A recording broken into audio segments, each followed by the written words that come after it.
नमस्कार, रेडियो 99 पर आपका बहुत बहुत स्वागत है। मैं हूं आपके साथ अभिषेक गुप्ता और आप सुन रहे हैं कॉर्पोरेट सेंट्रल। एफपीओ के बाद कौन सी सेवा लॉन्च करेगी वोडाफोन आइडिया?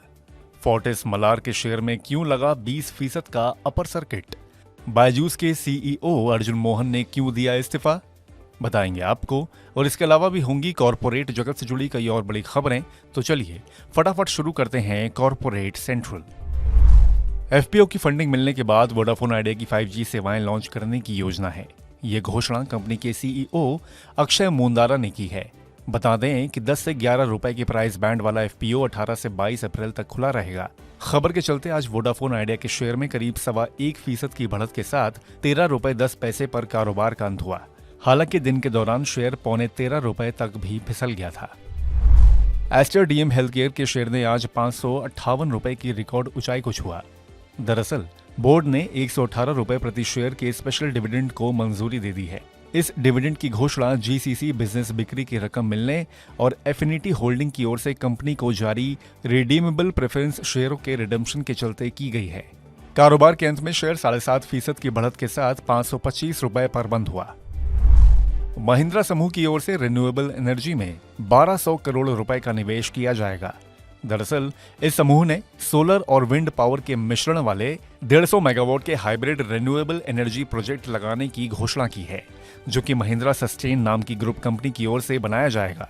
इस प्रोजेक्ट में global investor Ontario teachers pension plan board strategic partner के रूप में होगा।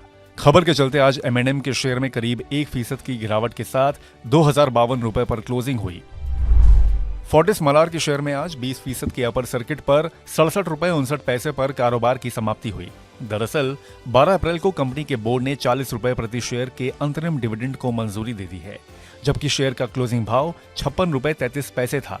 स्टॉक एक्सचेंजों को दी गई जानकारी के मुताबिक कंपनी ने डिविडेंड भुगतान के लिए 23 अप्रैल 2024 रिकॉर्ड डेट तय की है। यानी कि जिन निवेशकों के खातों में 23 अप्रैल तक शेयर होंगे, उन्हीं को डिविडेंड का फायदा मिलेगा। साथ ही 30 दिनों के अंदर शेयर धारकों को डिविडेंड का भुगतान कर दिया जाएगा।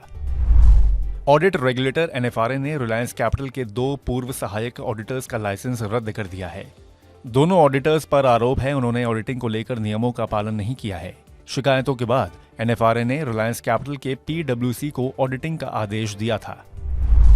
आईसीआईसीआई सिक्योरिटीज की डीलिस्टिंग प्रक्रिया पर एतराज करते हुए क्वांटम म्यूचुअल फंड ने मार्केट रेगुलेटर सेबी के पास शिकायत दर्ज की है।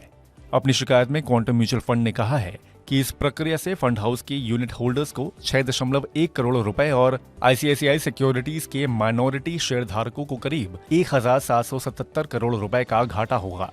खबर के चलते आज आईसीआईसीआई सिक्योरिटीज के शेयर में करीब 0.25% की कमजोरी के साथ 727 रुपए पर कारोबार की क्लोजिंग हुई। हालांकि इंट्राडे में शेयर 719 रुपए 25 पैसे तक भी लुढ़क गया था। एडटेक कंपनी बायजूस के सीईओ अर्जुन मोहन ने पद मिलने के 6 महीने बाद ही इस्तीफा दे दिया है। इस इस्तीफे के बाद रोजाना के कामकाज की देखरेख को लेकर कंपनी के फाउंडर बायजू रविंद्रन ने दोबारा जिम्मेदारी ले ली है।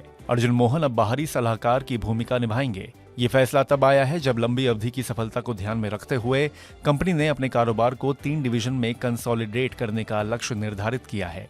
इनमें the learning app, online classes and tuition centres और टेस्ट प्रेप डिवीजन शामिल है। वेदांता के शेयर ने आज 383 रुपए 95 पैसे की 52 हफ्ते की ऊंचाई को छुआ। असल में कंपनी अपनी एनर्जी क्षमता को बढ़ाने के लिए सरकारी कंपनी पावर फाइनेंस कॉर्पोरेशन यानी कि पीएफसी से 3,918 करोड़ रुपए का लोन लिया है। साथ ही वेदांता ग्रुप ने रूपी बॉन्ड के जरिए 2500 करोड़ रुपए जुटाने के लिए जेपी मॉर्गन को नियुक्त किया है। कारोबार के अंत में वेदांता का शेयर 1/4% से ज्यादा गिरकर 371 रुपए 65 पैसे पर बंद हुआ। भारतीय हेक्साकॉम के 2 non executive director Sanjeev Kumar और सुराजीत मोंडोल ने अपने पद से इस्तीफा दे दिया है। बता दें कि संजीव कुमार सरकारी कंपनी टीसीआईएल के सीएमडी और सुराजीत मोंडल इस कंपनी के डायरेक्टर हैं।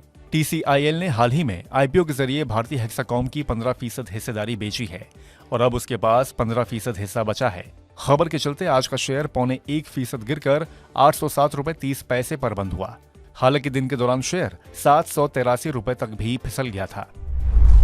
अमेरिकी कंपनी टेस्ला ने अपनी इलेक्ट्रिक गाड़ियों में लगने वाले सेमीकंडक्टर चिप्स खरीदने के लिए टाटा ग्रुप की कंपनी टाटा इलेक्ट्रॉनिक्स के साथ समझौता किया है। टाटा इलेक्ट्रॉनिक्स भारत में सेमीकंडक्टर चिप की फैक्ट्री लगा रही है और इस डील के बाद अब चिप की सप्लाई टेस्ला को भी करेगी।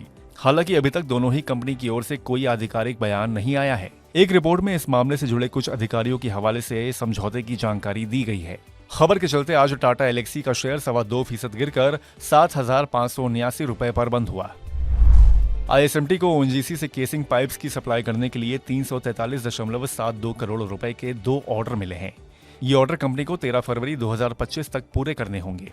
नए ऑर्डर मिलने की खबर से आज आईएसएमटी का शेयर कमजोर बाजार में भी करीब 5.5% की तेजी के साथ 1,001 रुपए 55 पैसे के स्तर पर बंद हुआ। राइट्स इशू की शर्तों पर विचार करने के लिए आईआईएफएल फाइनेंस के बोर्ड की 17 अप्रैल को बोर्ड बैठक होने वाली है। मार्च में इस कंपनी के बोर्ड ने राइट्स इशू के जरिए 1500 करोड़ रुपए तक की रकम जुटाने को मंजूरी दे दी थी। खबर के चलते आज आईआईएफएल फाइनेंस के शेयर में कमजोर बाजार में भी 2% की बढ़त के साथ 429 रुपए पर कारोबार का अंत हुआ। हालांकि कारोबार के शुरुआती 1 घंटे में शेयर 395 रुपए तक भी फिसल गया था। तो आज के कॉर्पोरेट सेंट्रल में बस इतना ही। ये पॉडकास्ट आपके लिए तैयार किया है हमारे सहयोगी संदीप ग्रोवर ने। बाकी बिजनेस, पर्सनल फाइनेंस और कॉर्पोरेट जगत से जुड़ी और खबरों के लिए सुनते रहिए रेडियो मनी 9 और डाउनलोड कर लीजिए हमारे मनी 9 ऐप को। हमेशा की तरह मैं हूं आपके साथ अभिषेक गुप्ता। अभी लेता हूं विदा। धन्यवाद।